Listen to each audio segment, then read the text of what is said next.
माँ, ये रिश्ता ही आपको एक ऐसी अटूट शक्ति दे देता है कि आप अपने बच्चों के लिए किसी भी हद तक जाने के लिए तैयार हो जाते हो। मैं सब कुछ करने के बाद भी आज अपनी बच्ची के लिए भटक रही हूँ। मैं उन्हें इस दुनिया में लेकर आई हूँ तो उन्हें बचाने की भी जिम्मेदारी मेरी है।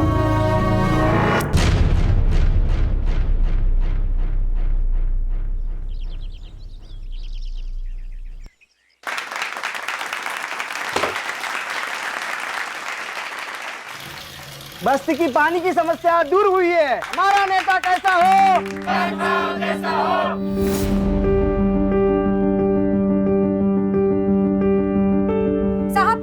साहब मुझे बात करनी है। इन्हें आने दो, आइए बताइए क्या दिक्कत है आपको? मेरा नाम आकृति है।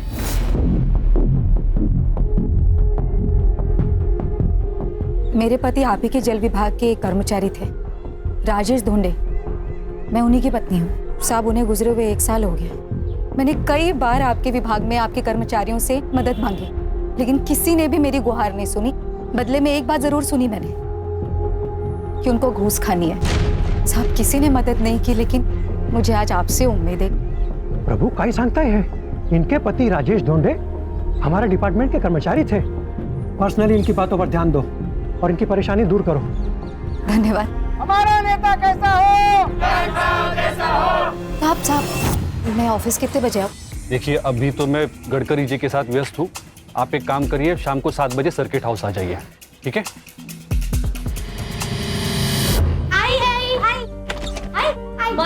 क्या हुआ स्कूल में? नहीं, मैं बताऊंगी। अरे मैं बता रही हूँ ना। नहीं मैं बताऊंगी। अरे बस मुझे भी कुछ बताना है। मैंने शीरा बनाया है। शीरा? यस।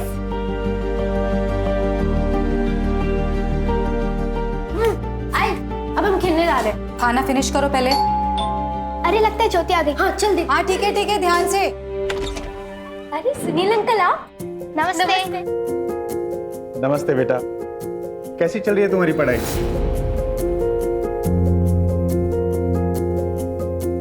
अच्छी चल रही, लेकिन अभी ज्योति वेट कर रही होगी। हमें जाना। Bye bye. अरे बाय बाय। अब सब संभल के जाना। राजेश को गुजर के 1 साल हो गया। आई बाबा भी नहीं रहे। ऐसे में तुम अपनी खुशी के लिए मेरे साथ रहने का डिसीजन नहीं ले सकती। सुनील, वही ना, राजेश को गुजरे 1 साल ही हुआ है। प्लीज मुझे थोड़ा और टाइम चाहिए। ठीक है, दिया टाइम। चलो मैं तुम्हें शॉपिंग कराता हूँ। अरे नहीं, वो सुनील, मैं नहीं जा सकती आज। शाम में 7 बजे सर्किट हाउस जाना है प्रभु जी से मिलने। शाम में 7 बजे? क्यों? वो मेरी नौकरी और कंपनसेशन के लिए बात करनी थी। ठीक है, मैं डिटेल्स चेक कर लेता हूँ, तब तक आप जूस पीजिए।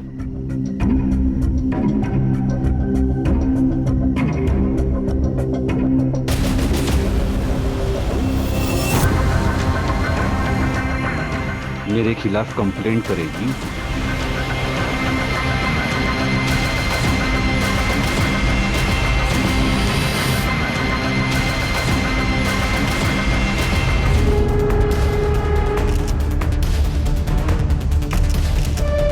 क्या किया तुमने मेरे साथ? क्यों? गडकरी जी के सामने तो बहुत चपड़ चपड़ कर रही थी कि मैं घूस खाता हूं। ले, अब तो मैं तुझे ही खा गया। किसी से भी कुछ भी कहने से पहले तो ये फोटोज याद कर लेना। प्लीज ऐसा मत करो, प्लीज। चल निकल यहाँ से।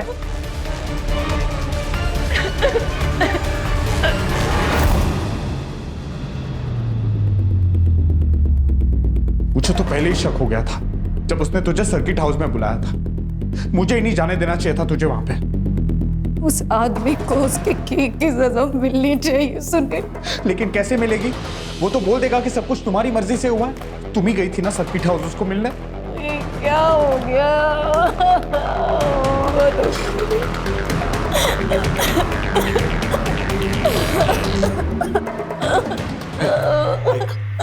एक तरीका है जिससे शिकारी खुद अपनी जाल में फंस जाएगा।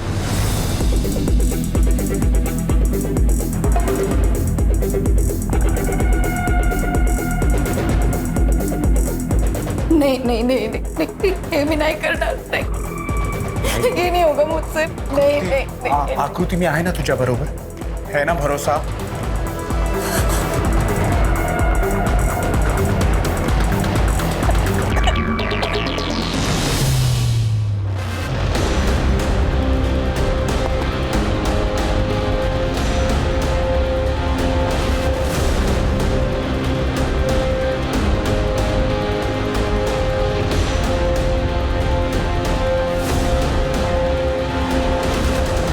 कॉल करो उसे।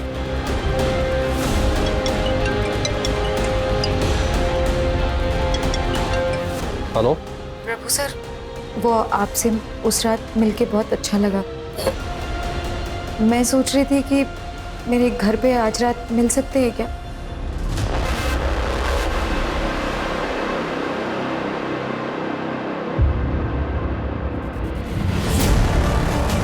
ये क्या नाटक है? कुछ नहीं।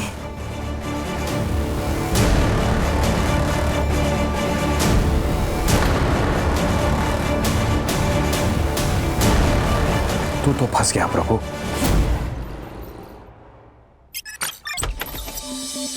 अरे आकृति, ये ना। नहीं, मैं ठीक हूँ। क्या हुआ उन वीडियोस का? वो प्रभु अब तक पकड़ा क्यों नहीं गया? आकृति, वो प्रूफ हमने 2 कैमरास में रिकॉर्ड किए हैं ना, तो एडिटिंग तो करनी होगी। मतलब वो वीडियोस कोई और भी देखेगा? नहीं आकृति, कोई और नहीं देखने वाला है। उसकी एडिटिंग मैं खुद करने वाला हूँ।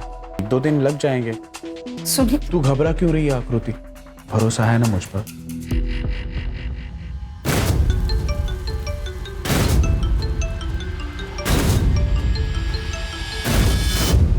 पहले ही बोलना था ना कि तू धंधे वाली है।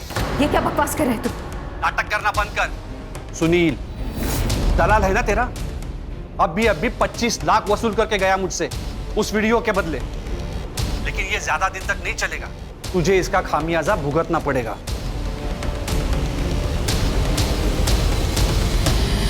Yes yes.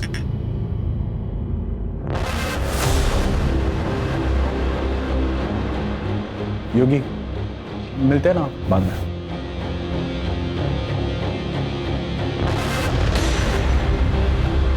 धोखेबाज इंसान, तू समझता क्या है खुद को? आकृति, मेरे भरोसे का फायदा उठाया, मेरा इस्तेमाल किया पैसा बनाने के लिए। बेशरम इंसान। अरे थाम आकृति, रुक 1 मिनट। ये देख, कितने सारे पैसे हैं, सिर्फ तेरे और मेरे लिए हैं। इतना निर्लज्ज हो सकता है तो मैंने कभी जिंदगी में नहीं सोचा था।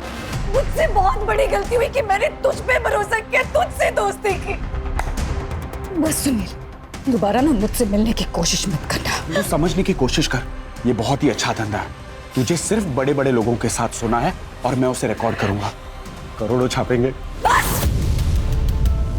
तुझे अंदाजा भी तो क्या बोल रहा है? आकृति, नहीं सुनील, एक बात बता, अगर इस जगह तेरी बहन होती तब भी क्या तू यही बोलता? आकृति तू बस! आकृति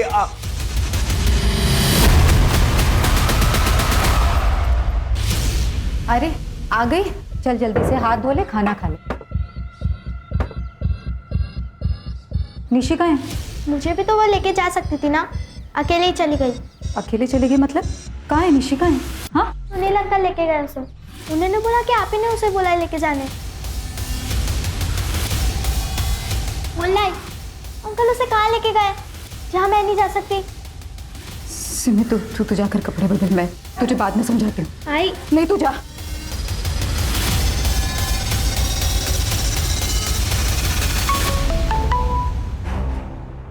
सुनील, निशी कहाँ है? अरे तू घाबरतेस कशाला? निशी मेरे पास है, एकदम सही सलामत। लेकिन अब तू वही करेगी जो मैं कहूंगा, वरना फिर मैं निशी को मार दूंगा। प्लीज प्लीज प्लीज ऐसा मत कर, प्लीज। मेरी बात कराना निशी से। बेटा आई से बात करो। जी। हेलो आई। आई वो मुझे सुनील अंकल यहाँ क्यों लेके आए हैं? उन्होंने कहा कि मैं अब इन मौसी के साथ रहूंगी और यहीं पढ़ूंगी।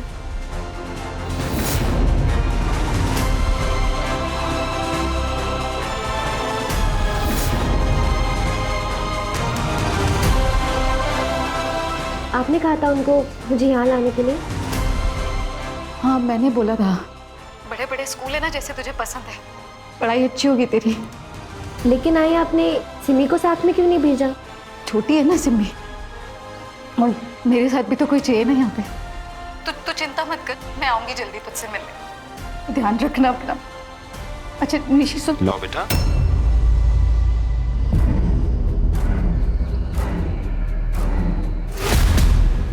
हो गई बात। अब से तू वही करेगी जो मैं कहूंगा, वरना तो समझ सकती है मैं क्या कर सकता हूँ निशी के साथ। सुनील, मेरे मेरे मेरे हेलो।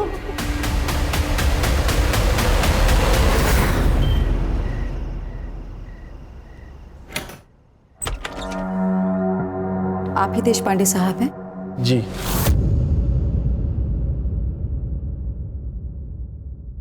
निशी, बेटा मैं तुम्हारे लिए चॉकलेट ले आई हूँ, ले लो। थैंक यू पद्मा मौसी। प्यारी गुड़िया।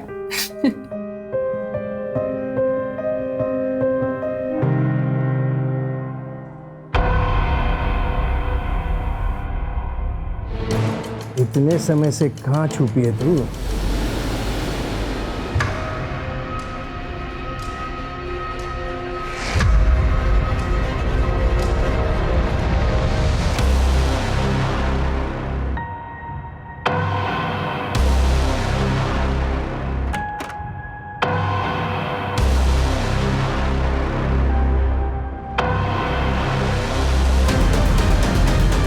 ये ले तेरा शेयर। हाय, मुझे यहाँ बहुत अच्छा लगता है, लेकिन मुझे आपकी याद भी बहुत आती है। ताई, तुम मुझे मिस नहीं करती ना? अरे मैं भी तुझे बहुत मिस करती हूँ, क्योंकि यहाँ तो कोई है नहीं जिससे मैं लड़ सकूँ, जिसकी चोटी खींच सकूँ। देखना आई, ताई क्या बोल रही है। निशी, तू अपना ध्यान रखना, मैं जल्दी आऊंगी तुझसे मिलने। ठीक है, जल्दी आना।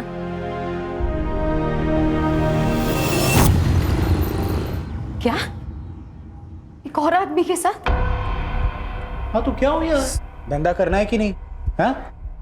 और सुन, ये देशपांडे खुद ही ऑफर लेके आया है, इसलिए ध्यान से कुलकर्णी को बराबर सेटिस्फाइड करना, ठीक है? मुझे मेरी बच्ची से मिलना है बस सुनील, प्लीज। एक बार ये काम खत्म कर ले, उसके बाद मैं खुद तुझे निशी से मिलने लेके जाऊंगा।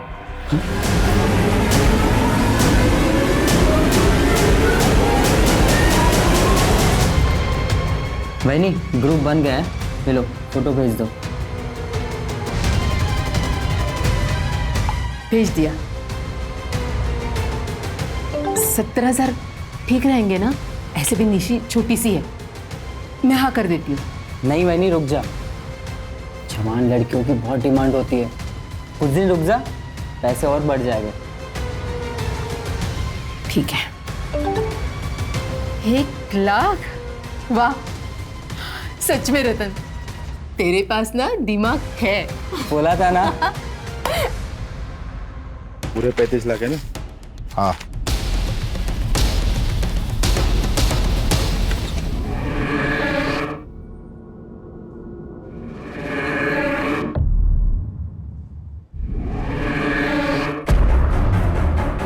क्या कर रहे हैं? पागल हो गया क्या? क्या कर रही है वैनी? थोड़े मजे लेने देना, कल वो चली जाएगी। खुद को ना थोड़ा सा काबू में रखने को सीख ले। हाँ, लड़की फ्रेश बचने की बात हुई थी। बेटा, ये रमाकांत अंकल है।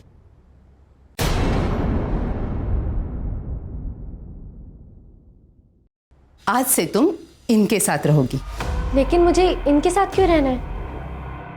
क्योंकि रमाकांत अंकल का घर अपने घर से बहुत बड़ा है और उनके घर में तुम्हें बहुत सारी चीजें मिलेंगी। और तुम्हारी आई ने भी यही कहा है कि आज से तुम रमाकांत अंकल के साथ रहोगी। लेकिन मैं पहले मेरी आई से बात करूंगी। मुझ पर भरोसा नहीं है तुम्हें? नहीं, मैं बिना ऐसे बात किए नहीं जाऊंगी।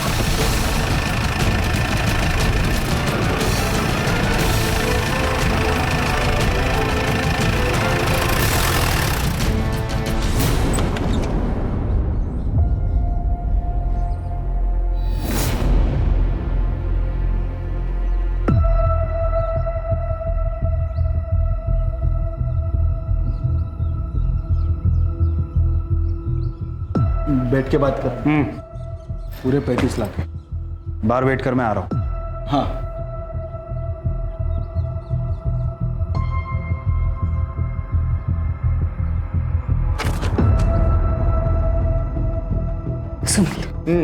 सुनील, मुझे निशी से मिलना है, अभी मिलना है निशी से। ला देंगे, खाई क्या है इतनी? हाँ बोलो अक्का। अब क्या बताऊं सुनील, वो लड़की तो हमें चकमा दे के भाग गई। कैसे भाग गई? सुबह मुझे बोली कि मैं स्कूल जा रही हूँ, लेकिन वो तो स्कूल पहुंची ही नहीं। सुनील, निशी कैसी? क्या हुआ निशी को? अरे मिला दूंगा ना उसे। क्या दिमाग खराब कर रही है मेरा? सुनील, साला बच्ची अक्का के घर से भाग गई। तो आकृति को क्या बोलेगा? मैं कुछ करता हूँ, तब तक तू इस पे नजर रखना। पुलिस में ना चली जाए। मैं खुद जाके देखता हूँ कि प्रॉब्लम क्या है।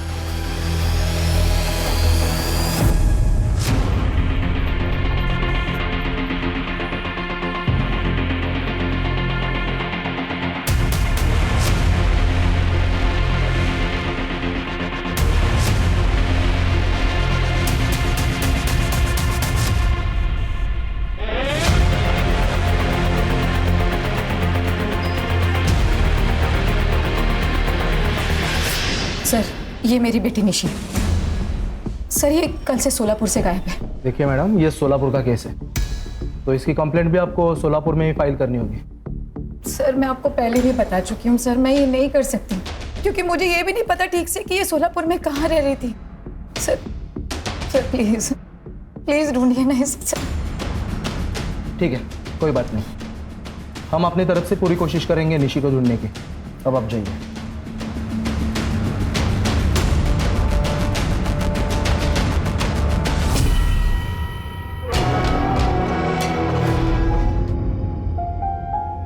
ये देख, ये छोटे वाली मैं हूँ और ये बड़ी वाली निशिताई। ये दोनों साथ में रहते हैं और इन दोनों को कोई अलग नहीं कर सकता है। पता है, जब निशिताई आएगी ना, मैं उसके साथ बहुत घूमूंगी, खेलूंगी, खाऊंगी।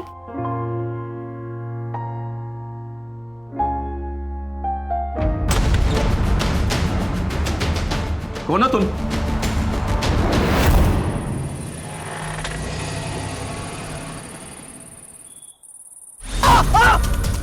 अरे मनोज!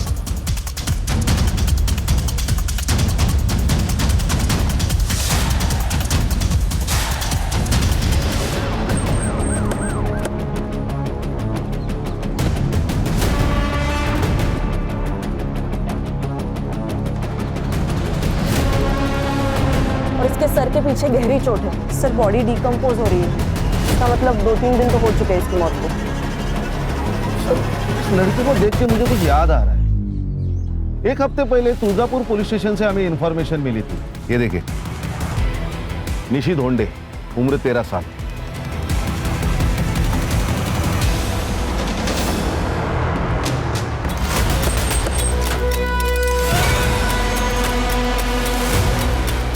मनोज, इस फोटो पे गौर किया तुमने? नहीं sir. Senior inspector Ranjit Thakur from Solapur. जय सर। निशी धोंडे मिसिंग केस के सिलसिले में आए हैं। आपने उसकी फोटो सर्कुलेट की थी ना? Yes sir. लाश मिली है, उसका मर्डर हो गया है। मर्डर? माँ को बुला लीजिए।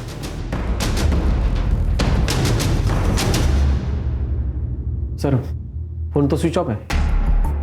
ऐसा कीजिए, केस फाइल हमें दे दीजिए और एड्रेस वगैरह भी। Thank you.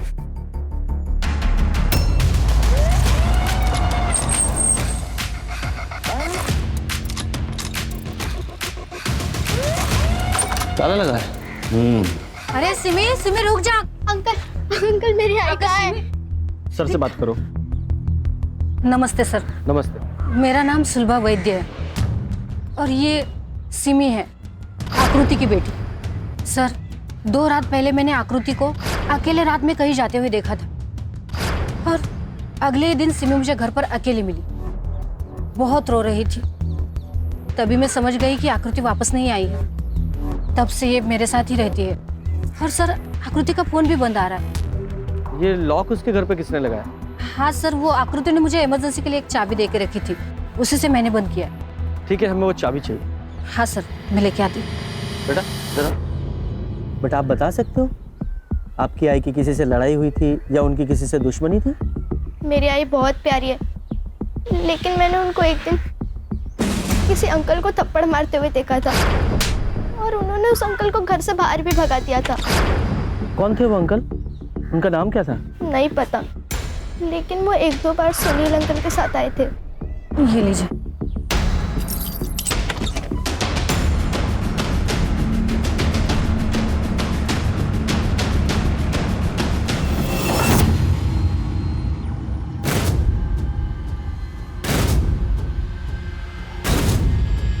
सर, हाँ खान, ये देखिए, ये तो स्पाई कैम है। इसमें छुपाया था।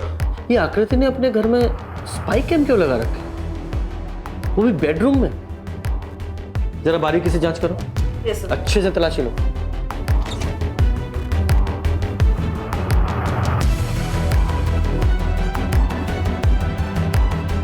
सर सीडीज रखो, जरा चेक करते हैं। ये देखिए सर, एक और कैमरा। आओ जरा सीडी चेक कर।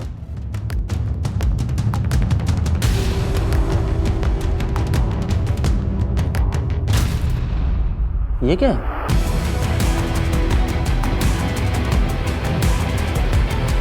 ये तो सेक्सटॉर्शन का केस लग रहा है। पड़ोसी से पता करते हैं। सर आकृति तो बहुत अच्छी और सुलझी हुई औरत है। आप बता सकती हैं कि ये आकृति के यहाँ कौन कौन आता जाता था? हाँ सर, वो सुनील आता था, उसका पहले उसके साथ था। मैंने उसे कई बार पूछा भी था। मैं और सुनील एक दूसरे को बचपन से जानते हैं, लेकिन हाँ बहुत जल्द मैं और सुनील शादी करेंगे। ये आकृति की दूसरी बेटी कहाँ रहती है? सर आकृति ने बताया था कि निशी को अच्छे स्कूल की वजह से सोलापुर में अपने मौसी के यहाँ रखा है उसे। अगर जरूरत पड़ी तो दोबारा बुलाएंगे। जी। अच्छा, आकृति की पिछले 3 दिनों की CDR रिपोर्ट निकालो और साथ में फोन लोकेशंस भी। Yes sir. खान, ये सेक्स वीडियो में जो 3 लोग दिखाई दे रहे हैं उनका पता लगाओ। सच्ची सर? आई शपथ, वो अपने आप ही आई थी सर्किट हाउस में और उसने खुद मुझे उसके साथ सोने के लिए कहा था। ओहो, और तू एक बेचारा आदमी कर भी क्या सकता था? ना नहीं कर पाया होगा। समाज सेवा का काम था ना ये। सर, फोन पर ऐसी बातें करती थी वो। उसने मुझे घर बुलाया तो मुझे लगा पानी के नल का कोई इशू होगा, लेकिन मैं घर गया तो उसने मुझे सीड्यूस किया और उसके साथ सोने पर मजबूर किया। तो इसीलिए तू उसे बेल्ट से मारता था और एंजॉय करता था, लेकिन वो नहीं। वो तो उसका नाटक है मैडम, क्योंकि उसे पता है वो खुद वीडियो बना रही है और वो उन पैसों के बारे में सोच रही होगी जो उसका दलाल और वो हमसे लूटते थे बाद में, हमें ब्लैकमेल करके। मेरा तो सर चकरा गया था सर जब मुझे वो वीडियो मिला था और साथ में 25 लाख रुपए की डिमांड की थी। तूने पैसे दिए थे? और क्या करता साहब, उसका आदमी आया था पैसे लेने, वो लीचड़ योगी। मेरी पूरी सेविंग्स खत्म हो गई मैडम उस औरत के चक्कर में। इसलिए उसे रास्ते से हटा दिया तुमने? उसे हटाना ही होता तो इतने पैसे क्यों देता मैं? जरूर कहीं किसी को फंसा रही होगी वो। सुनील का नंबर है तुम्हारे पास? हाँ है। क्या सेक्स टेप? नहीं सर, आकृति बिल्कुल ऐसी नहीं है। आप लोगों को कुछ मिसअंडरस्टैंडिंग हुई है। हमारे सवालों को मिसअंडरस्टैंड मत कर। झूठ बोलेगा ना तो बहुत पीटेगा। सर वो कहाँ गायब हुई है, उसका खून हुआ या नहीं हुआ है मुझे कुछ नहीं पता। आकृति कहाँ पे है सर? और निशी वो कहाँ है? वो भी सोलापुर में थी ना? मुझे नहीं पता सर। तेरे फोन की लोकेशन 2 बार पद्मा के घर की है। निशी का फोन हो गया है, उसकी लाश। आप लोग सब मुझ पर शक कर रहे हो? सर आई शपथ मैंने उस बच्ची को नहीं मारा है सर। वो तो पद्मा की जिम्मेदारी थी उसका ख्याल रखने की। देख, एक ही बार में तू पूरा सच बोल दे, अगर मेरी सटक गई ना। बोल। बताता हूं।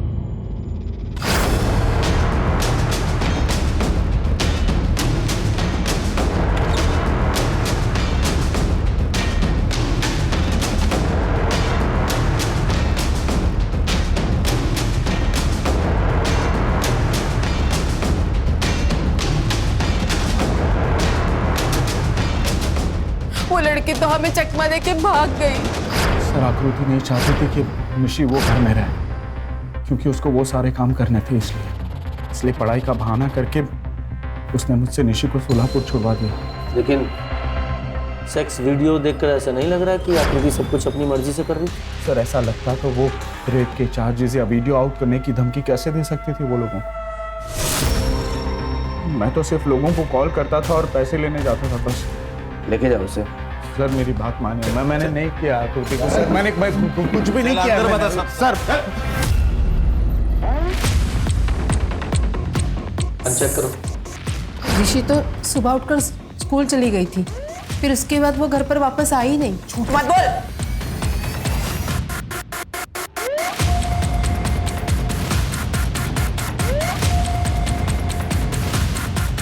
सर ये पैसा मिला 60,000 है। ये पैसे कहाँ से आए? सर ये देखिए, चाइल्ड ट्रैफिकिंग का ग्रुप और ये चैटिंग। बेच दिया ना बच्ची को? हाँ? बताती हूँ। हमने निशी को रमाकांत नायर को 1 लाख रुपए में बेच दिया। इन दोनों को निशी की किडनैपिंग और चाइल्ड ट्रैफिकिंग के केस में अरेस्ट करो। मैंने कुछ नहीं किया।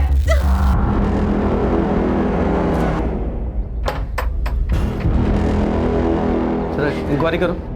सर रमाकांत भाऊ के बीवी की मौत के बाद वो कई सालों से अकेले रहते हैं, लेकिन हफ्ते भर से मैंने उनको देखा नहीं। खान, ये रमाकांत के लिए लुकआउट नोटिस जारी करो और इसका नंबर भी सर्विलेंस पे डालो। Yes sir. तब तक इस सुनील से और पूछताछ करते हैं। सुनील मेमन है और सर उसकी तो बेल हो गई। बेल हो गई? मनोज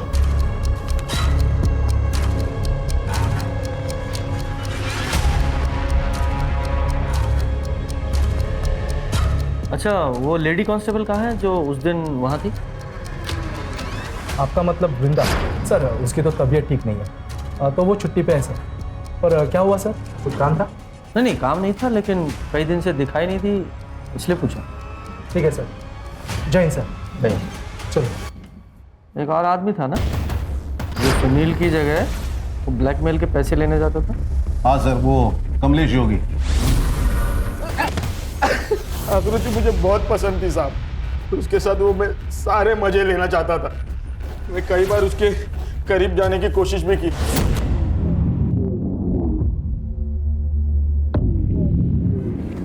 दूर रहना। अगर हाथ लगाने की हिम्मत की ना मुझे तो जान से मारोगे। आकृति कहाँ है? मुझे सच में कुछ नहीं पता साहब। देख, सीधे सीधे बताता है या लाठियों से तेरी खातिर करवाऊं? बोल। आई शपथ साहब, मुझे कुछ नहीं पता साहब, मेरे कुछ। और एक पैदा हो गया कसम लेने वाला। करड़े लेके जाओ इसको। सर, ये निशी की पोस्टमार्टम रिपोर्ट। सर, उसकी मौत 10 अक्टूबर को रात को 7 से 9 बजे के बीच हुई है, सर पे चोट लगने के कारण। और हाँ सर, उसकी बॉडी पर 2 सीमेन के ट्रेसेस मिले हैं। काम करो, ऋषि की जहाँ बॉडी मिली थी वहां से रमाकांत के घर तक का पूरा डम डाटा निकालो। Yes sir.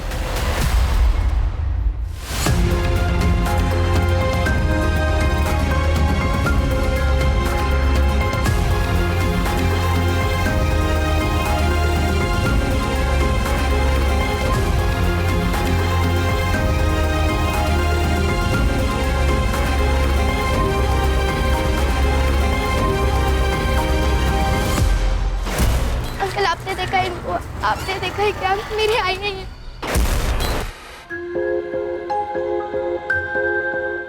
ए लड़की, रुक। अरे इस औरत को तो मैं जानता हूँ। क्या सच्ची? कहाँ है ये? चल ना, मैं लेके चलता हूँ।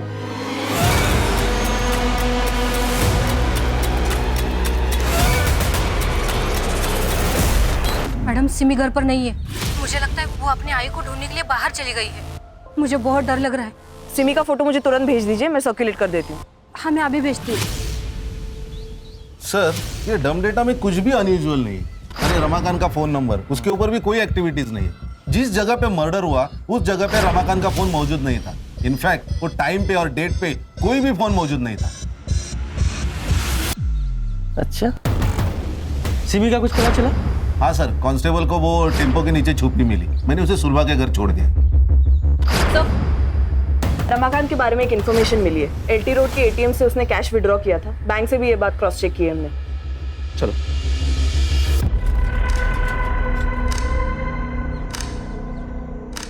को पहचानता? ये साहब तो मैं जानता हूँ सर। ये सामने ग्रीन प्लस लॉज है ना, उसमें रहते हैं। मैं रोज इसको न्यूज़पेपर देने जाता हूँ।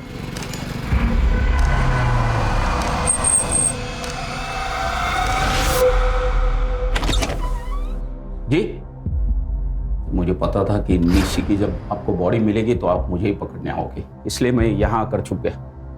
लेकिन मैं सच कह रहा हूँ, मैंने निशी को नहीं मारा। मेरी जरूरत थी इसलिए मैंने पैसे देके उसे खरीद लिया था, लेकिन वो भी ज्यादा दिन नहीं चला। तो उन दोनों ने मास्क पहना था इसलिए तू उनकी शक्ल नहीं देख पाया। अरेस्ट करो इसे और बच्ची के रेप केस में पॉक्सो लगाओ और अच्छे से खातिरदारी करना इसकी। अरे मगर सर सुनिए ना। संतोष, गाड़ी घुमाओ, वृंदा के घर की तरफ लो। सर, के माइंड में कुछ तो चल रहा है। तुम्हें याद है जब हम पहली बार यहाँ पुलिस स्टेशन में आए थे तो राणे से मैंने निशी के फोटो सर्कुलेशन की बात की थी और मैंने नोट किया था उसका रिएक्शन बड़ा अजीब सा था। उस दिन के बाद से वृंदा पुलिस स्टेशन में नहीं दिखाई दी। हो ना हो, वो जरूर कुछ जानती है।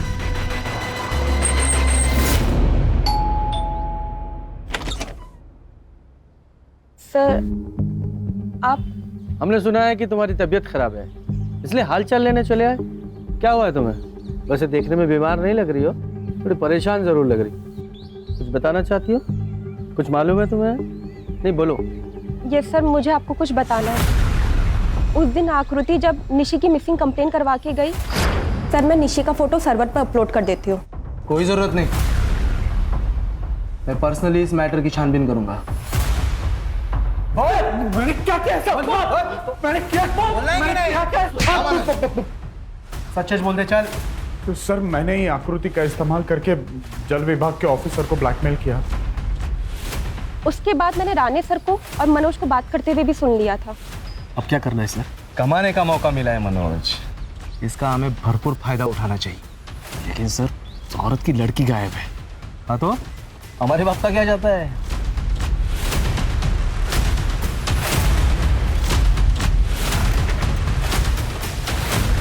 सर, मुझे नहीं पता कि राणे सर क्या प्लान बना रहे हैं, लेकिन मैंने ये जरूर ठान लिया है कि कम से कम एक बार आकृति को अपनी बेटी को ढूंढने का मौका जरूर मिलना चाहिए।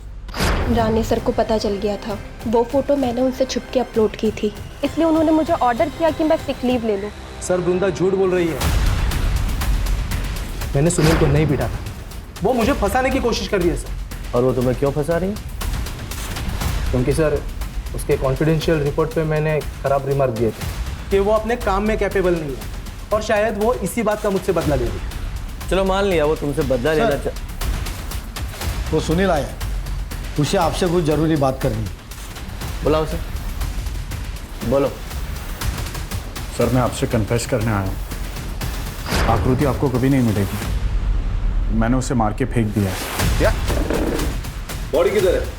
11 तारीख को तकरीबन 10 बजे मैं उसे तालाब के पास मिला था। सुनसान जगह थी तो मैंने उसे वहीं मार दिया और उसकी लाश को तालाब में फेंक दिया। साले तू मर्डरर है और सर यहाँ मुझ पे शक कर रहे हैं। देखिए, आप मेरे क्लाइंट पे बिना वजह बीच में मत बोल। अच्छा ये बता, आज से पहले राणा ने तुझे कभी मारा था? नहीं सर, कभी नहीं। अरेस्ट करो इसे। चल। इस सुनील की कहानी को वेरीफाई करो। अचानक से इसकी अंतरात्मा कैसे जाग गई कि सरेंडर ही कर दिया? सर, कहीं ऐसा तो नहीं कि ये केस को गुमराह कर रहा है? तालाब में बॉडी ढूंढी।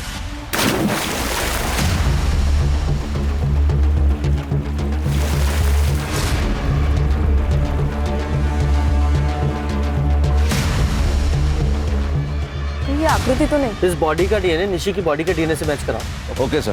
साहब, यहाँ आपको और भी बॉडीज मिलेगी। ये तो यहाँ की प्रथा है। यहाँ के लोग अपने परिजनों की मौत के बाद उन्हें मोक्ष की प्राप्ति हो, इसलिए उनका शरीर पानी में बहा देते हैं। सर, सुनील ने बताया कि उसने आकृति को 11 अक्टूबर को मारा था। लेकिन उस दिन उसकी लोकेशन तालाब पर नहीं थी, बल्कि तालाब से ऑपोजिट डायरेक्शन कैलाश चौक में थी, फेमस बार में थी, वो भी योगी के साथ। मुझे शुरू से ही पता था कि वो झूठ बोल रहा है। सर, ये रमाकांत को कुछ बताना है।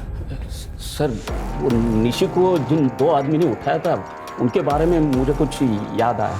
उसमें से एक आदमी, उसके छाती पे गरुड़ा का टैटू था।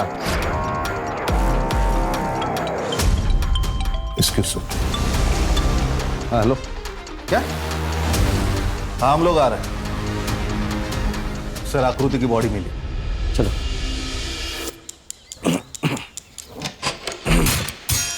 इधर है। हर्षा, चेक करो। ये फसल काटने वाले किसानों ने देखा है। उनका कहना है कि यहाँ से काफी बदबू आ रही थी। उनको लगा जानवर मरा होगा। सर, गला दबा के मारा गया है। बॉडी को पोस्टमार्टम के लिए भेजो। खान, इस सुनील मेहमाने को थाने बुलाओ। हमें बेवकूफ समझता है, हैं? बोल, ये बता, तू हमसे झूठ क्यों बोल रहा था? हमें अच्छी तरह से पता है कि आकृति को तूने नहीं मारा, और जो समय तूने आकृति को मारने का बताया उस समय तू कैलाश चौक के फेमस बार में अपने साथी योगी के साथ बैठा शराब पी रहा था। बोल। सर, मुझे आकृति का मर्डर कन्फेस करने के लिए पैसों का लालच दिया गया था। कुछ दिन पहले जब मैं घर पहुंचा तब आकृति का मर्डर अपने सर पे ले ली, और ये 2 करोड़ रुपए तेरे। किसने दिए थे पैसे? मुझे नहीं पता सर। और तू उस दिन ये क्यों बोला कि राणे ने तुझे नहीं मारा? सर, राणे को सेक्सटॉर्शन रैकेट के बारे में पता चल गया था, इसलिए उसने केस फाइल न करने के लिए मुझसे आधे पैसे की घूस ली, और फिर मेरे बाद वो प्रभु कुलकर्णी और देशपांडे के पास गया, और उनसे भी उसने पैसे लिए अपना मुंह बंद करने के लिए। सर, पोस्टमार्टम रिपोर्ट के अनुसार आकृति की मौत 11 अक्टूबर को रात को 9 से 11 बजे के बीच हुई है, स्ट्रैंगुलेशन की वजह से। और ये आकृति को लास्ट कॉल किसी पीसीओ के बूथ से आया था, जिसके 10 मिनट के बाद वो अपने घर से निकल गई। आकृति को पीसीओ से कौन कॉल करेगा? सर, हमने उस रात का डम डेटा निकलवाया है। वहाँ पर बस एक ही नंबर है जो जाना पहचाना है, जो वहाँ पर उस वक्त मौजूद था। किसका? मनोज। 11 अक्टूबर का इस पुलिस स्टेशन का सीसीटीवी फुटेज निकालो। सर, ये देखिए, 8:10 को ये राणे जीप लेके पुलिस स्टेशन से बाहर गया, और ये देखिए 9:15 बजे वापस आ गया, लेकिन ये मनोज के बाइक से वापस आ गया। ये देखिए 10:30 बजे मनोज पुलिस स्टेशन में वापस आ गया, लेकिन राणे की जीप लेके। अरे ये क्या तरीका है?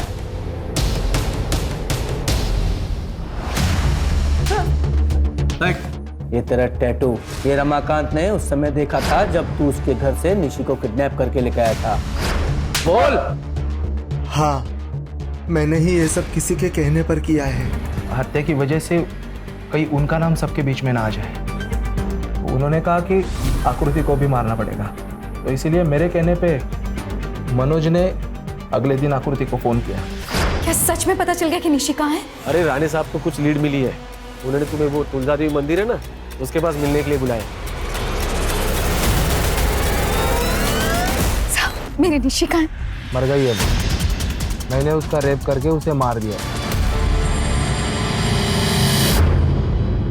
और ये सब किसके कहने पे किया? विलासराव गडकरी। उन्हें इस बात की चिंता थी कि सेक्सटॉर्शन रैकेट पब्लिक के सामने आ जाएगा, क्योंकि उनके खुद के 3 ऑफिसर उसमें इन्वॉल्व हैं। अगर ये सबके सामने आ जाता तो उन्हें रिजाइन करना पड़ता, और इसीलिए मैंने सुनील को मर्डर का इल्ज़ाम अपने सिर पे लेने के लिए कहा। सर, आप कुछ कहना चाहेंगे इस सिलसिले में? हेलो सर, कुछ तो बताइए। State minister for water and irrigation Shri Vilasrao Gadkari को उन्हीं के घर से गिरफ्तार कर दिया गया है। ऑथोरिटीज ने अभी तक कोई कारण उजागर नहीं किया है, लेकिन अटकलें लगाई जा रही है कि आखिरकार कुछ तो अच्छा हुआ। सर, ये सुलभा सिम्मी को अडॉप्ट करना चाहती है। अरे वेरी गुड, ये तो अच्छी बात है। हाँ सर। लेकिन ये कभी नहीं होता अगर ये सुनील के इस खतरनाक प्लान में शामिल नहीं होती। ये प्रभु ने जब उसका रेप किया था तभी उसे पुलिस स्टेशन जाकर रिपोर्ट करनी थी। सर, नॉर्मली तो ऐसा ही होना चाहिए था, लेकिन ये प्रभु से भी घटिया एक आदमी निकला। इंस्पेक्टर राणे। सही कह रहे हो। ये राणे जैसी एक मछली ना पूरे तालाब को गंदा कर दी। हमें पब्लिक का विश्वास फिर से हासिल करना है, क्योंकि हम समाज के रक्षक हैं, भक्षक नहीं। कमर कस लो। सर। Yes sir.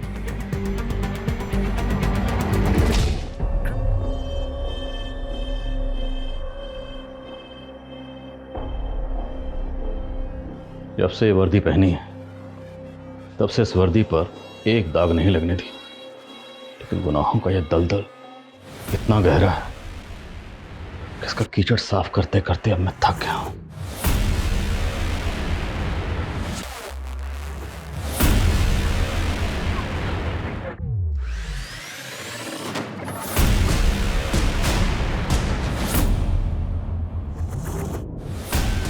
इन गुनाहों का सिलसिला कई साल पहले ही शुरू हो गया था।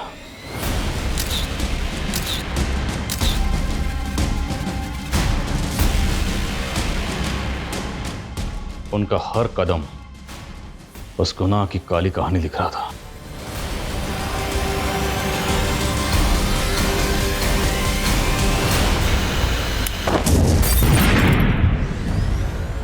हमारी एक गलती से 9 लोगों ने अपनी जान गंवा दी।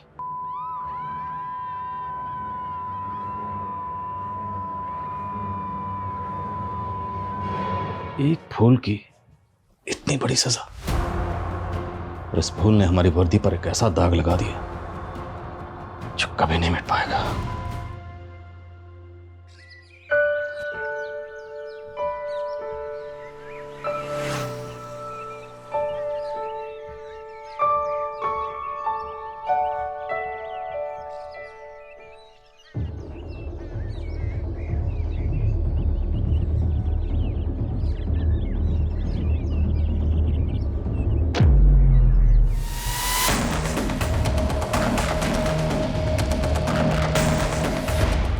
मूर्खों, ये क्या कर रहे हो? अरे भगवान का पैसा लो! अरे रुको! चोर! चोर! अरे रुको! चोर! पकड़ो चोर! ए रुक रुक रुक! मंदिर का पैसा चुराता है? रुक! क्या हम सच में नरक में जाएंगे? मेरी माँ तो कह रही है कि स्वर्ग और नरक यहीं पे होता है। अरे स्वर्ग तो हमारी दोस्ती है, नरक तो तब मिलेगा जब हमारी ये दोस्ती टूटेगी। हमारी ये दोस्ती कभी नहीं टूटेगी, हमारी ये दोस्ती कभी नहीं टूटेगी, हमारी ये दोस्ती।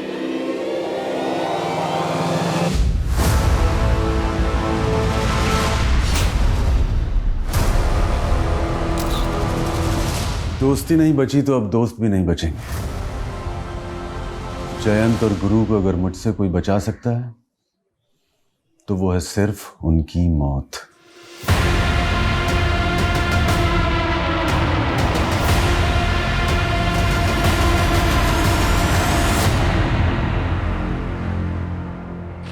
अरे भैया, आज बहुत लेट हो गया। ससुराल वाले घर पे आए थे तो उसीलिए उन्हीं की सेवा में लगा हुआ था। ये कब तक बनेगी कचौड़ी? बस भैया, थोड़ा सा वक्त लगेगा, अभी दुकान ही लगा रहा हूँ।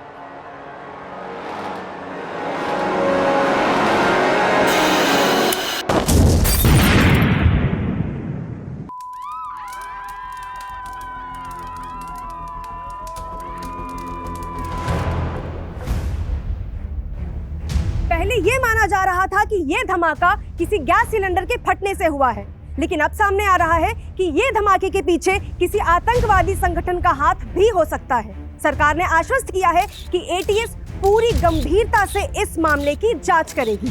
देखिए, हम जनता से अपील करना चाहते हैं कि वो पैनिक ना हो। हम जल्द से जल्द आरोपियों को पकड़ने की कोशिश करेंगे। राधिका बेटा, ये टीवी क्यों बंद कर दिया?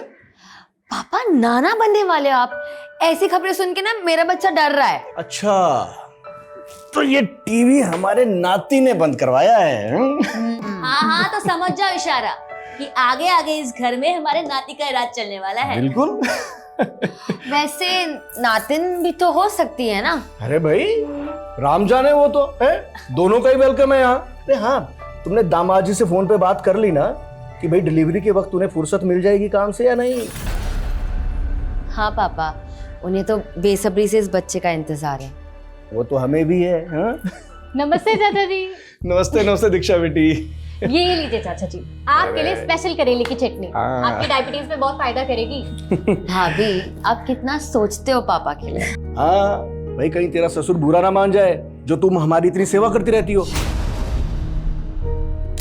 मेरे ससुर आपके बचपन के दोस्त है चाचा जी, तो इस लिहाज से मैं आपकी भी तो बहू हुई ना। लेकिन वक्त के साथ बहुत कुछ बदल गया बेटा। तेरा ससुर जयंत तो अब भी मेरे नजदीक है, लेकिन वो भुवन। चिंता मत कीजिए चाचा जी, मेरी भी इच्छा है कि आप तीन लोग फिर से एक साथ हो जाएं पहले की तरह। अब अच्छा चाचा जी, आपको याद है ना कि कल आप तीनों की जमीन में पानी भराई शुरू करनी और पूजा भी है। हाँ बेटा। इनकी इच्छा थी कि इस बार पूजा राधिका ही करे, लेकिन ये सोच रहे थे कि कहीं इससे भुवन जी और तुम्हारे ससुर जयंत जी को कोई ऐतराज ना हो। अरे चाची जी, इसमें ऐतराज की क्या बात है? आप समझो कि कल पूजा राधिका ही करेगी। तू होती कौन है डिसाइड करने वाली कि पूजा कौन करेगा? बीवी हूँ आपकी और इस घर की बहू भी, और मैंने अरे पापा जी का बस चले तो अपनी सारी जमीन उन्हीं के नाम कर दे। तू आज के बाद वो करेगी जो मैं कहूंगा। सोहम, ज्यादा मर्दानगी मत दिखा। दीक्षा को मैंने अनुमति दी थी राधिका से पूजा कराने की, और राधिका भी मेरी बेटी जैसी है। बस बस बस, गुरु चचा दोस्त है आपके, सिर्फ दोस्त, परिवार नहीं है वो आपके। और ये बहू है आपकी, बेटी नहीं। सारे रिश्तों को उलझा के रखा हुआ है आपने। तूने तो बहुत सुलझा के रखा है ना, बेटा होने का फर्ज अदा कर रखा है ना तूने तो। हाँ तो ठीक है ना, बना लो किसी गैर को अपना बेटा। जब धोखा खाओगे ना तब पछताओगे।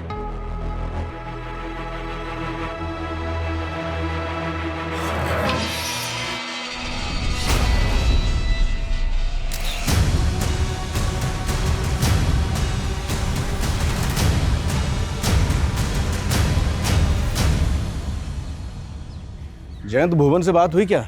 आ रहा है वो? आपका न्योता भेजेंगे उसको यार, छोड़ उसको, दारू पी के पड़ा हुआ कहीं पे।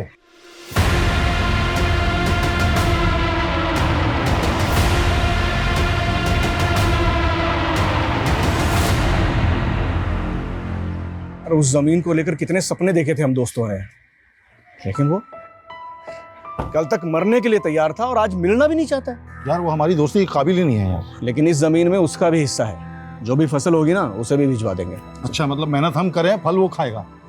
पागल हो गया क्या? बचपन के दोस्त हैं हम, वो हमें गैर कर सकता है, लेकिन हम अपनी दोस्ती का फर्ज नहीं भूलेंगे, समझे? ठीक है यार। राधिका, राधिका, फेथ, तुम यहाँ क्या कर रहे हो? हाँ राधिका, तुम इतने दिन बाद आई हो और मुझसे मिली भी नहीं। वेद, अब तो मेरा पीछा छोड़ दो, मैं शादीशुदा हूँ। तुम और ये बच्चा दोनों मेरे, समझी? वेद, क्या बकवास कर रहे हो? तुम जाओ यहाँ से। तुम्हें अपने पति को छोड़ के मेरे पास आना होगा। अगर तुम मेरी नहीं हुई ना तो मैं किसी की रहने भी नहीं दूंगा। देखो मुझे धमकी मत दो, वरना मैं वरना क्या? सिर्फ आधा घंटा दे रहा हूँ तुम्हें, बैग पैक कर और भाग चल मेरे साथ।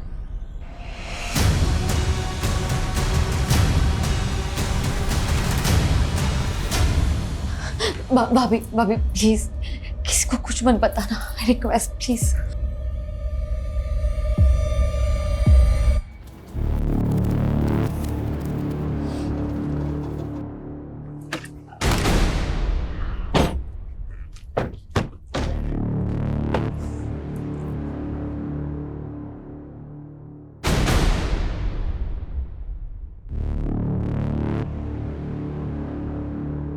आओ राधिका बेटा, करो शुभारंभ। जा बेटा।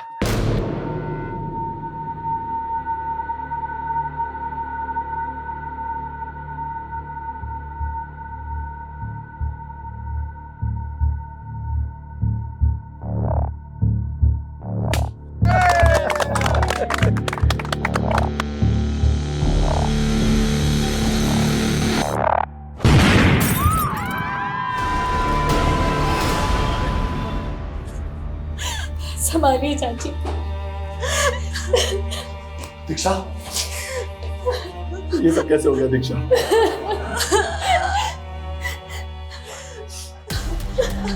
ये जमीन पे धमाका हुआ वो आपकी? जी हाँ सर। बताएंगे धमाका कैसे हुआ? सर जब धमाका हुआ तब मैं वहां नहीं था। लेकिन डॉक्टर साहब, मेरे पति कैसे हैं? आई एम सॉरी, उनकी डेथ हो गई।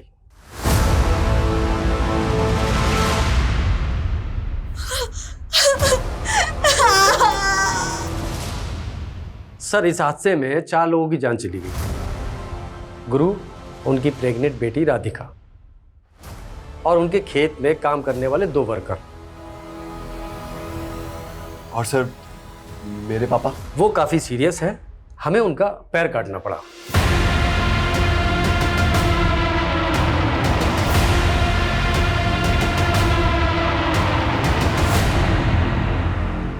इस छोटे से गांव में ब्लास्ट हुआ है।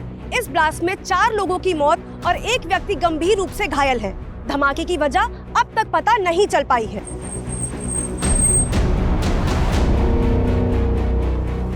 सर आप इस बारे में क्या कहना चाहते हैं? मैम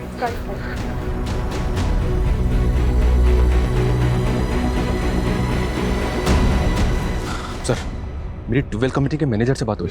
उसका कहना है कि मशीन में तो कोई प्रॉब्लम नहीं थी। तो धमाके की वजह क्या थी? सर, फॉरेंसिक को ट्यूबवेल में एक्सप्लोजिव के ट्रेसेस मिले। शायद एक्सप्लोजिव को ट्यूबवेल में प्लेस किया गया था।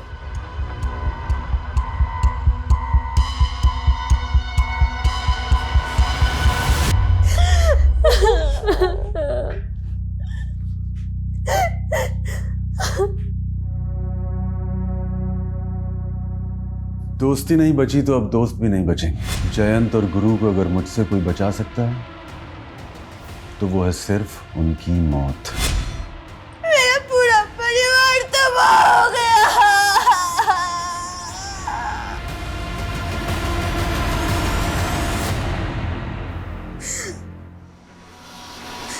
जयंत कैसे? वो भी जिंदा लाश ही रह गए। उनकी एक टांग चली गई।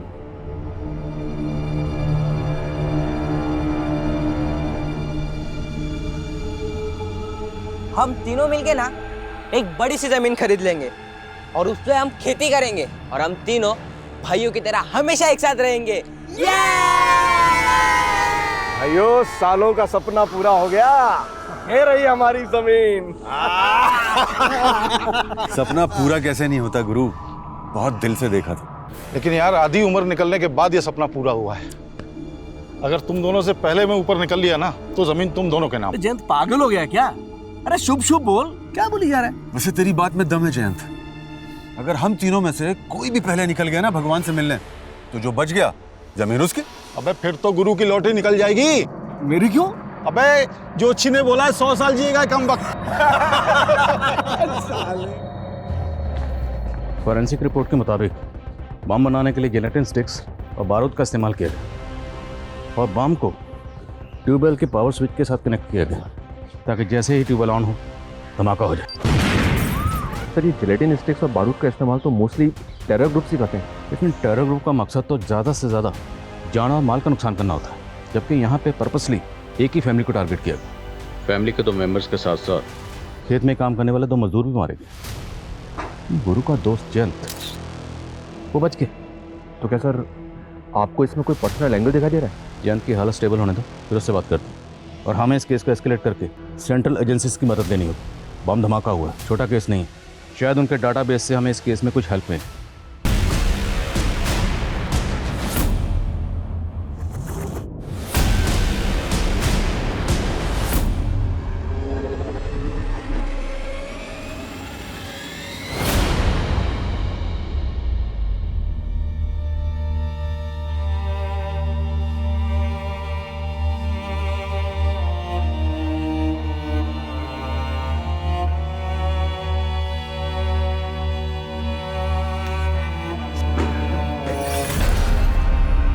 ये सब कैसे हो गया? मुझे मेरी बीवी और मेरा होने वाला बच्चा वापस चाहिए। अरे आपके भरोसे छोड़ के गया था मैं उसको, आपने उसका इतना भी ख्याल नहीं रखा। अरे उसके बिना मैं कैसे जीऊंगा अभी?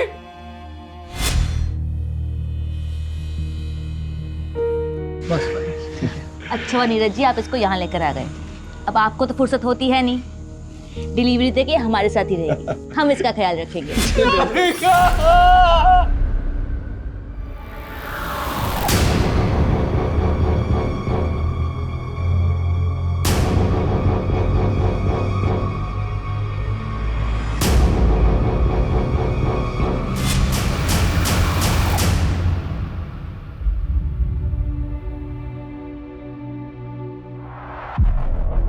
अच्छा, आजकल अपने बाप का हालचाल लेना भी छोड़ दिया। मुझे जिंदा देख के खुश नहीं ना तू? क्या मतलब है आपका? तू उस दिन था कहाँ जिस दिन ये धमाका हुआ? आप तो मुझे खुद की खुशी में शामिल करके खुश नहीं थे ना। खुशी तो मातम में तब्दील हो गई।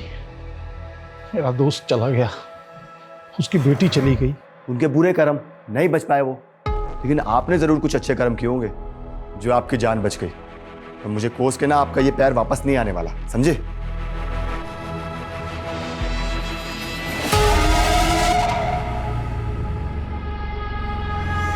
ये लीजिए पापा जी, आपकी दवाई का समय हो गया।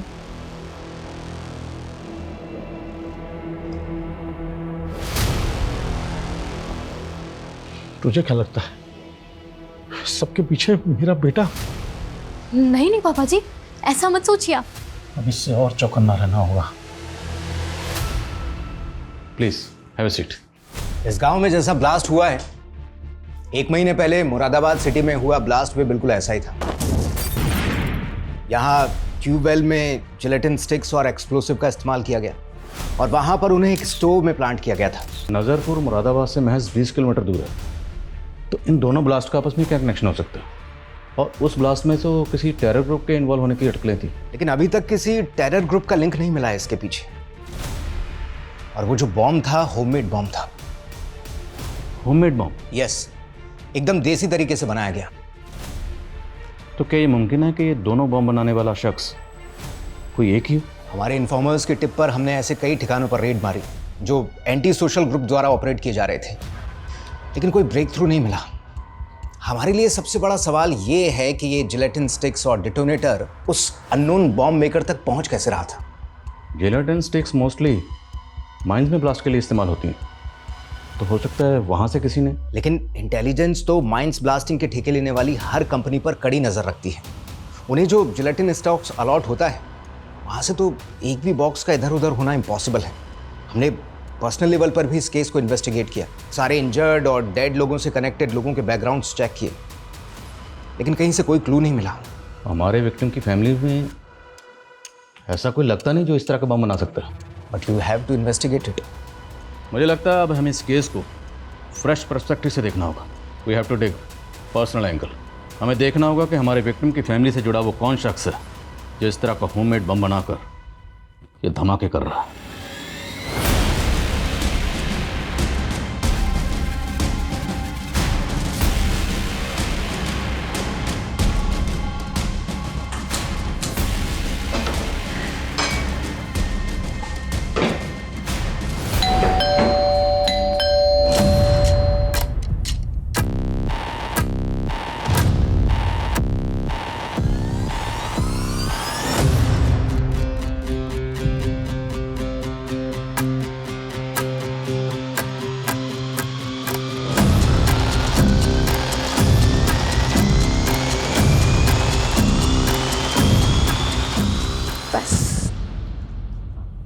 पहले कुछ खाना ऑर्डर कर लें।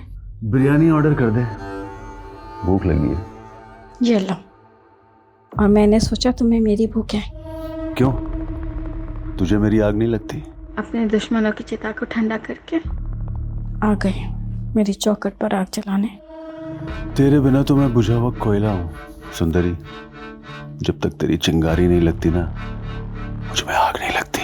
क्यों, तुम्हारे दोस्त तुम पर जान नहीं फूकते थे? उनकी यादों में भी तो चल रहे हो तुम। भुवन सुन तो सही मेरी बात। निकल जा, निकल जा यहाँ से। भुवन, समझूंगा हमारे घर से हमारी दोस्ती की अर्थी उड़ गई। भले ही मैं तेरे लिए मर गया हूं, लेकिन मेरे दिल में तू हमेशा जिंदा रहेगा और मेरे घर की चौखट हमेशा तेरा इंतजार कर। निकल जा यहाँ से। क्या हुआ, बाबू नाराज हो गया? अपनी नफरत को हटा दो और मेरे बन जाओ। मैं तुम्हें हर मुसीबत से बचा लूंगी। ज्ञान जी, क्या लगता है आपको कौन हो सकता है जिसने आपके दोस्त गुरु और उनकी बेटी राधिका के साथ साथ आपकी भी जान लेने की कोशिश की? मैं पता लगा रहा हूँ सर। मतलब आपको किसी पे शक है? फिलहाल तो मुझे ऐसा कुछ नहीं लग रहा है, कुछ होगा तो बताऊंगा आपको मैं। सर मुझे लगता है ये जयंत को छुपा रहा है। तो ये वाकई जानता होगा कि धमाके के पीछे किसका हाथ है। जयंत और इसकी फैमिली के बारे में पता करो, तब तक हम गुरु की बीवी और राधिका के पति से मिलते हैं।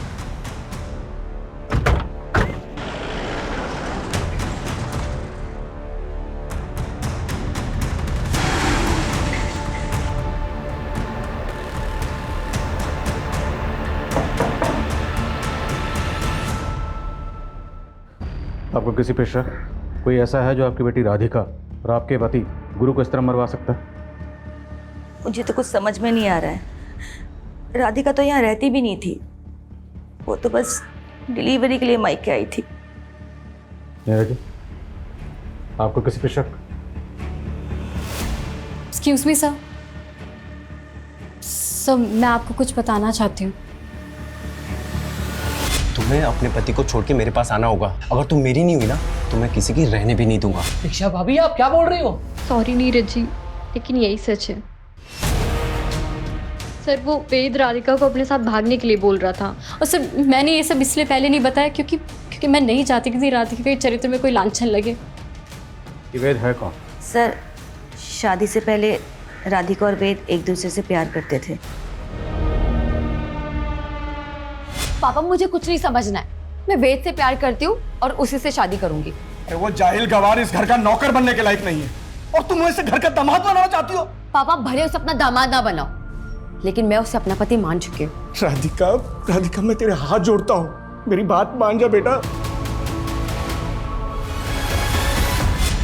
इसके बाद राधिका वेद को भूल गई थी। नीरज जी, आपकी और राधिका की शादी को कितना वक्त हुआ? 7-8 महीने सर।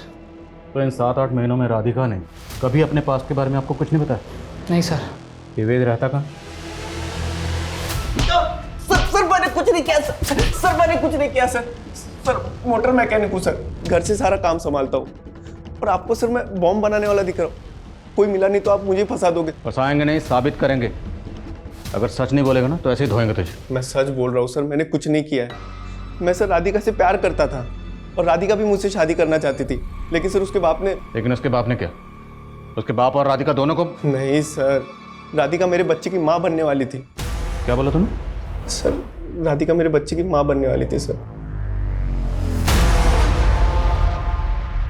सर फॉरेंसिक को इस वेद के घर से जो सामान मिला है उसमें जेलेटिन या एक्सप्लोजिव के कोई ट्रेसेस नहीं मिले। अब इतना बेवकूफ़ नहीं कि धमाका करने के बाद वो सब सामान अपने घर में रखेगा। मोटर मैकेनिक है तो पूरे चांसेस हैं कि ट्यूबवेल में वो बॉम्ब इसने प्लांट किया होगा। पर ये वेद तो बोल रहा है कि राधिका के पेट में इसी का बच्चा था। अब ये तो पैटर्निटी टेस्ट से ही क्लियर होगा। और सवाल ये है कि राधिका के हस्बैंड को वाकई राधिका के पास्ट के बारे में कुछ भी नहीं पता था। आप पापा बनने वाले हो? सच? सर वो न्यू कंसाइनमेंट आ गया है। चलो आप इस रिश्ते का हाथ मुझसे मत छीनिए।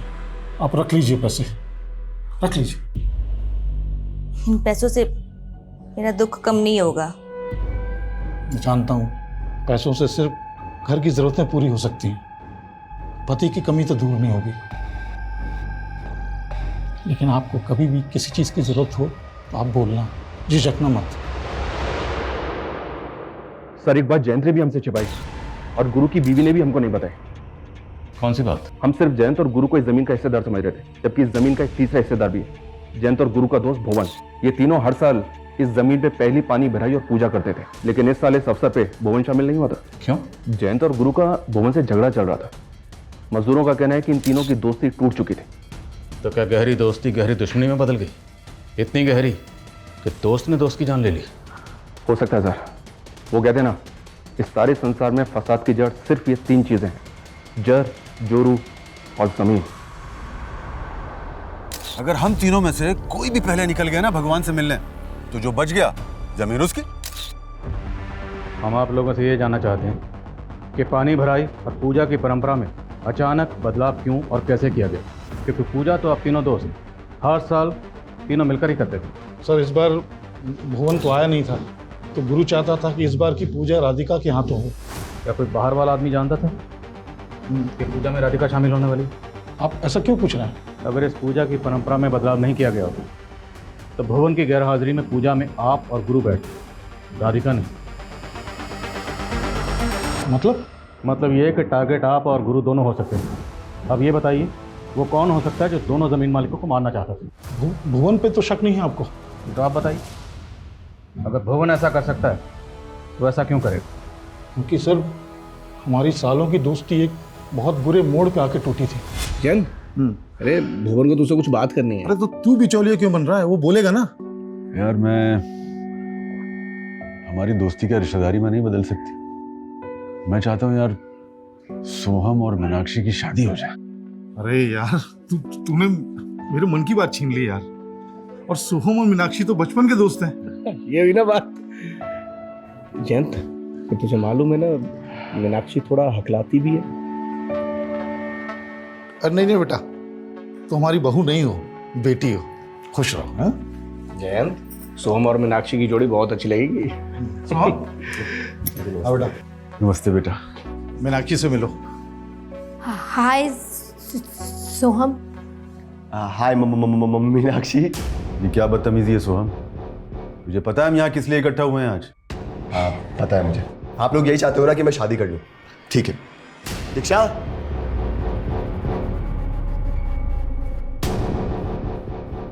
आओ ना। और ये है दीक्षा, और ये सिर्फ मेरी गर्लफ्रेंड नहीं है, बल्कि हम लोगों ने कोर्ट मैरिज कर लिया। So now she is my wife. और हाँ, एक बात और, ये मीनाक्षी की तरह हथलाती भी नहीं है। बदतमीज। सॉरी मीनाक्षी। सोहम ने हमेशा मेरा सिर झुकवाया सर। तो आपकी अपने बेटे से भी नहीं बनती थी? क्या बताऊं सर, एक गलतफहमी उसके मन में घर करके बैठी थी। कैसी गलतफहमी? सर, मेरी बीवी ने सुसाइड कर लिया था। उस समय सोहम बहुत छोटा था और मेरी बीवी डिप्रेशन में रहती थी, इसलिए उसने ऐसा सब कुछ किया। लेकिन सोहम को लगता था कि उसने मेरी वजह से सुसाइड कर लिया। गुरु से क्या प्रॉब्लम थी भवन को? सर यही कि उसने रिश्ता करने के लिए बोला था। फिर तो सोहम की सजा जयंत को क्यों दे रहा है? तूने देखा ना सोहम ने किस तरह मजाक उड़ाया मेरी बेटी का। और मीनाक्षी उसे बचपन से चाहती थी, और तू कहीं और देखेंगे। क्या कर सकते हैं आप? उसने शादी कर ली है। और फिर मीनाक्षी बेटा, आना इधर। बेटा सुन तो सही, हम क्या रहे।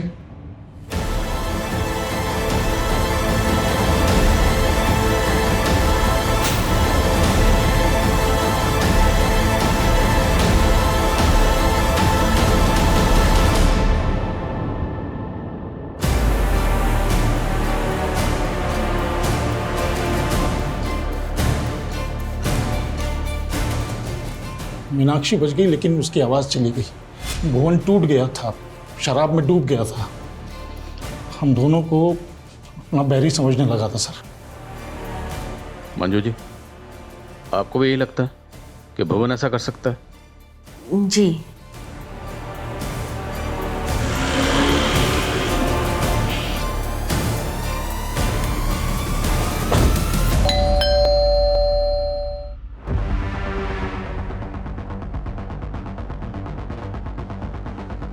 भुवन कहाँ है? हमें शक है कि आपने अपने दोस्त गुरु को बॉम्ब से उड़ाया। वो मेरा दोस्त नहीं था, दुश्मन था। और मेरी बेटी के साथ जो हुआ ना, वो दुश्मन ही कर सकता है, दोस्त नहीं। और मैं इतना घटिया आदमी नहीं हूं कि अपना बदला लेने के लिए मासूम लोगों को बलि पे चढ़वा दूं।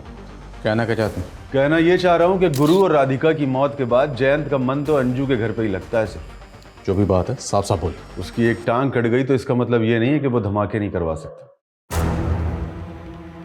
बहुत शातिर है वो साला। मेरे सामने जुबान लड़ाएगी? पति मैं हूं तेरा या मेरा बाप? शर्म नहीं आती आपको ऐसे गिरी हुई बात बोलते हुए? बस कर कमीने।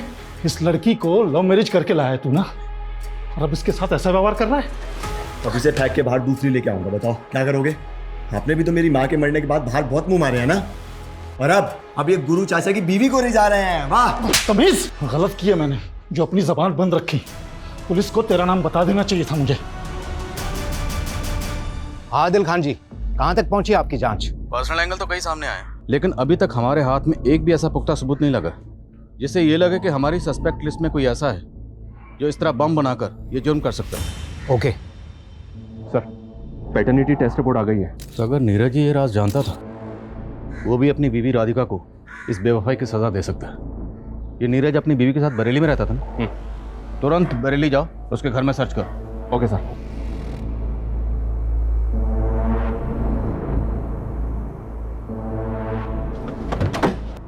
पूरा घर अच्छी तरह से सर्च करो। सर। अरे कहाँ जा रहे हो आप लोग? सर बात क्या है? तेरी बीवी के पेट में जो बच्चा था वो वेद का था, और तू कह रहा है कि तुझे मालूम नहीं था अपनी बीवी के अफेयर के बारे में? अरे नहीं मालूम था मुझे कि राधिका का किसी के साथ अफेयर चल रहा था। और अगर मालूम भी होता तो क्या मैं उसका जाके खून कर देता, वो भी इस तरह से। घर में कुछ नहीं मिला फिर भी हम इसे क्लीन चिट नहीं दे सकते। लॉजिस्टिक का बिजनेस है इसका, और बरेली में एक वेयर हाउस भी है। खबरियों को बोलो कि इस पे नजर रखें। हो सकता है कि लॉजिस्टिक के बिजनेस की आड़ में इसका किसी एंटी सोशल ग्रुप से कनेक्शन हो।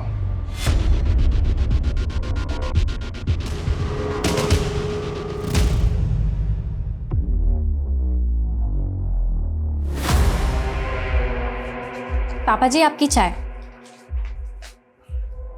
पापा जी इतना कैश लेके आप कहाँ जा रहे हैं? मैंने और गुरु ने मिलके एक ट्रैक्टर लेने का सोचा था। अब गुरु तो रहा नहीं, लेकिन उस ज़मीन पे खेती तो करनी है ना, बस इसलिए ट्रैक्टर खरीदने जा रहा हूँ। पापा जी क्या आपको वाकई लगता है कि वो ब्लास्ट सोहम ने? मैं लेट हो रहा हूँ, चाय नहीं पी पाऊंगा।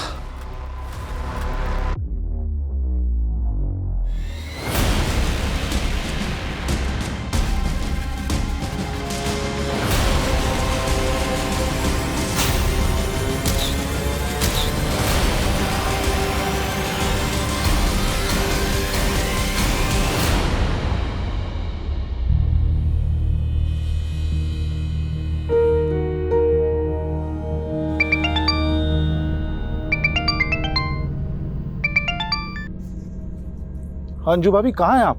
देखिए, मैं वहाँ आके लोगों की नज़र में नहीं आना चाहती। वैसे भी आपका बेटा आपको और मुझे लेकर शक करता है। बेहतर है कि हम ना ही मिले। मैं आपकी दुविधा समझ सकता हूँ।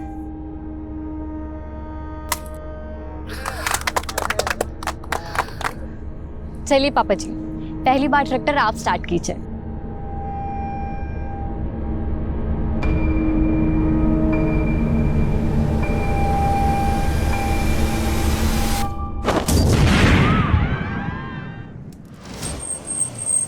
हटो हटो, लोग जिंदा, एम्बुलेंस बुलाओ तुरंत। यस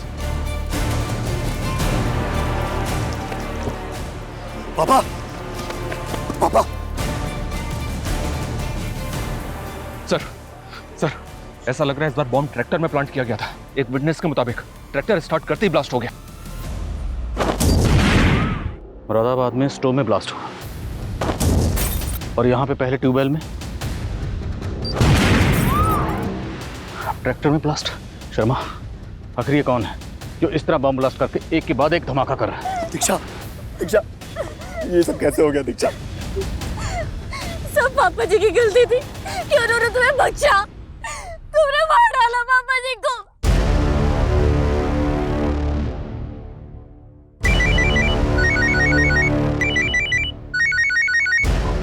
हेलो, क्या ब्लास्ट हो गया? कुछ ही हफ्तों के अंदर ये तीसरा ब्लास्ट हुआ है और पुलिस सिर्फ तीनों ब्लास्ट में मरने वाले लोगों की आपसी रंजिश में उलझी हुई है। क्या उन्हें नहीं लगता इसके पीछे कोई और बड़ी साजिश? मैं कम इन सर? कम इन। सर हमें सोहम पे ट्यूबवेल वाले ब्लास्ट के दौरान भी शक था, और इस बार तो इसकी बीवी भी। लेकिन शर्मा, क्या सोहम इस तरह का बम बनाने में शामिल हो सकता है? मत भूलो, फॉरेंसिक के मुताबिक ये बम लो इंटेंसिटी का था, लेकिन इस बम में भी गिलेटिन स्टिक इस्तेमाल हुई, और जिस तरह से ये बॉम्ब ट्रैक्टर में प्लांट किया गया, ये किसी एक्सपर्ट का काम है। हम और अंधेरे में तीर नहीं चला सकते। ये मीडिया वाले पहले हमारी धज्जियां उड़ा रहे हैं कि हमारी तहकीकात गलत डायरेक्शन में जा रही है। तो सर हमें क्या करना चाहिए? क्योंकि एटीएस को भी फिलहाल ऐसा कोई क्लू नहीं मिला है जो हमें हेल्प करे। अभी तक हम नज़रपुर में जो ब्लास्ट हुए हैं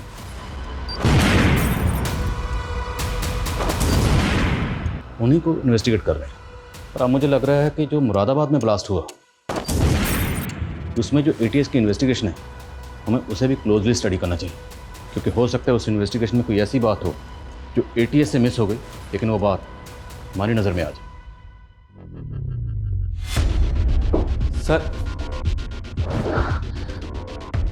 इतनी बार बताया तुझे कि आने से पहले दरवाजा नॉक कर लिया कर। Sorry sir.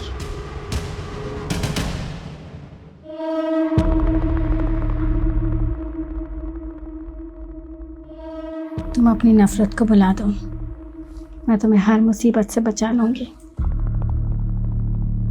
सर एक बात हमसे कंप्लीटली मिस हो गई। भुवन का फोन 18 तारीख को मुरादाबाद में एक्टिव था, और 18 तारीख को ही मुरादाबाद सिटी में ब्लास्ट हुआ था। ये भुवन मुरादाबाद में जाता कहाँ? सर वो तो पता नहीं, लेकिन ये अक्सर मुरादाबाद जाता रहता है, और ये जब जब मुरादाबाद गया है इसका फ़ोन उस लोकेशन पे भी एक्टिव रहता था जहाँ जहाँ ब्लास्ट हुआ था। हो सकता है ये वहाँ रेकी करने जाता हो।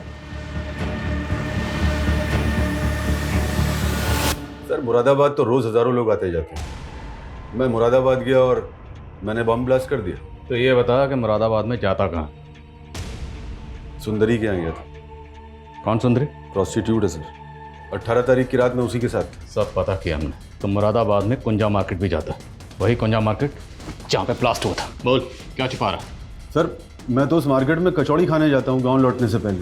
करेक्ट, कचौड़ी खाने वाले के गैस स्टोव में ब्लास्ट हुआ 18 तारीख को। बोल। सर वही तो मैं कह रहा हूँ, उस दिन मैं उस मार्केट में गया ही नहीं। सुंदरी के घर से निकला और सीधा अपने गांव वापस चला गया। शायद मेरी किस्मत अच्छी थी। उस दिन अगर उस मार्केट में गया होता तो बम ब्लास्ट में मैं भी मारा गया होता।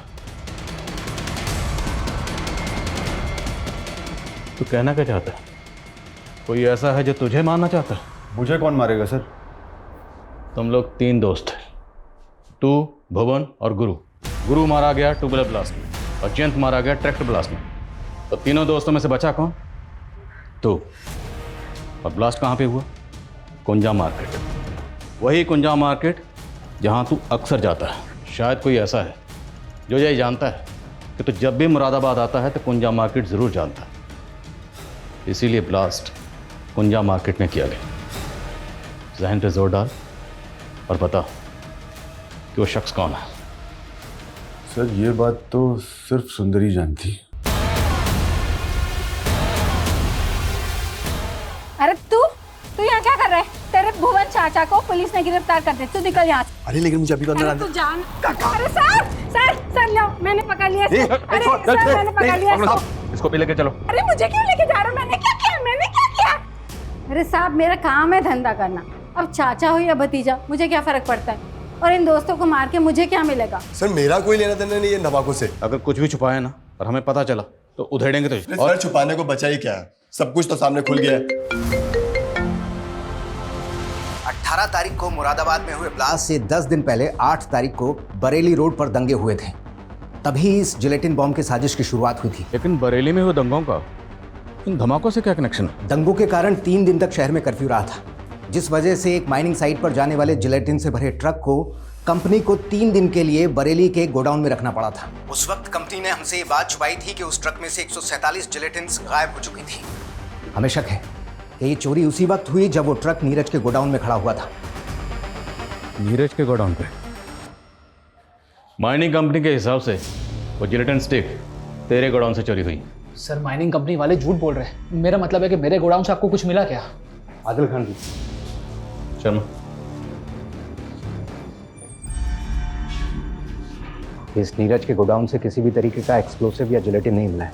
कहीं ठिकाने लगा दिया होगा। 2 लगाएंगे सब उगल देगा ये उस दिन की वीडियो फुटेज आई है मेरे पास, जिस दिन जिलेटिन से भरा ट्रक इसके गोडाउन में खड़ा था। सर ये मोहित है। कौन मोहित? सर दीक्षा का भाई।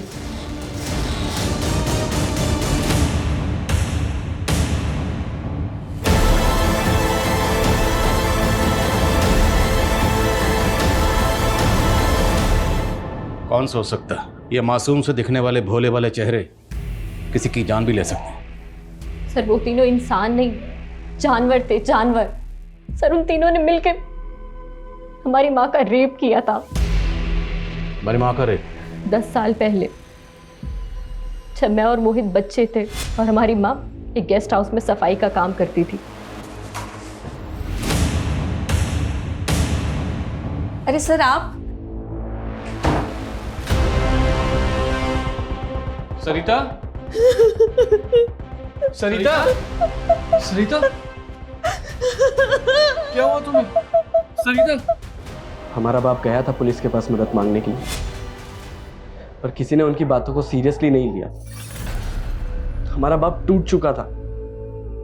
उसने हमारी माँ के साथ मिलकर हमें जहरीला खाना खिलाया, सुसाइड करने की कोशिश की।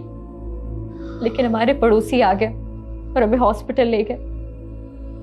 हम तो बच गए सर, लेकिन हमारे माँ पापा ने उन्हें खो दिया। हमने बचपन में ही ठान लिया था कि एक दिन इन तीनों से जरूर बदला लेंगे। सर, हमारे मामा ने हमें पाला, हमने पढ़ लिख के खुद को इस लायक बनाया कि उनकी बराबरी कर सके, और सबसे पहले उनके घर में घुस के उन्हें घात लगा सके। इसलिए मैंने सोहम के ऑफिस में जॉब ढूंढ ली और उसे प्यार के जाल में फंसा के उससे शादी कर ली। और ये है दीक्षा, और ये सिर्फ मेरी गर्लफ्रेंड नहीं है, बल्कि हम लोगों ने कोर्ट मैरिज कर लिया। So now she is my wife. और अपने भाई मोहित को नीरज के यहाँ नौकरी पर लगवाया। और वो जिलेटिन और बारूद तो 1.5 महीने पहले ही नीरज के गोदाम में आए थे। तो क्या तुम लोगों ने पहले उन्हें बॉम्ब से? हम तो उन तीनों को बहुत पहले ही मार देना चाहते थे, पर हम कुछ ऐसा सोच रहे थे जिससे कि हम ना फंसे। फिर हमें जिलेटिन का आइडिया आया, तो हमने सोचा कि क्यों ना इस मर्डर को बॉम्ब ब्लास्ट की शक्ल दे दें। बॉम्ब बनाना हमने इंटरनेट से सीखा। और भुवन जब भी मुरादाबाद जाता था, सुबह 10 बजे के आसपास वो ठेले पे आके कचौड़ी खाता था। तो हमने एक रात पहले ही उस ठेले के स्टोव पे बॉम्ब प्लांट कर दिया था।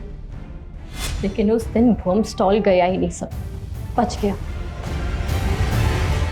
मैं मानता हूं तुम दोनों की मां के साथ जो हुआ वो गलत हुआ, और जिसने ये किया उसे सजा मिलनी चाहिए थी। पर तुम दोनों ने क्या किया? खुद ही निकल पड़े बदला लेने के लिए, और बदले की आग में इतने अंधे हो गए कि ये भी नहीं देखा इतने मासूम लोगों को मार डाला।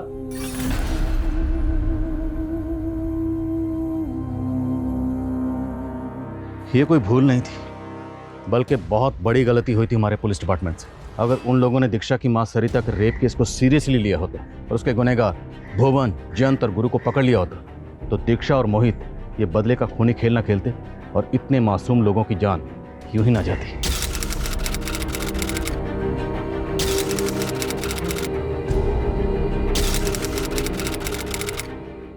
क्राइम पेट्रोल्स के और भी दिलचस्प कहानी देखने के लिए हमारे चैनल को सब्सक्राइब करें और बेल आइकॉन दबाना न भूलें।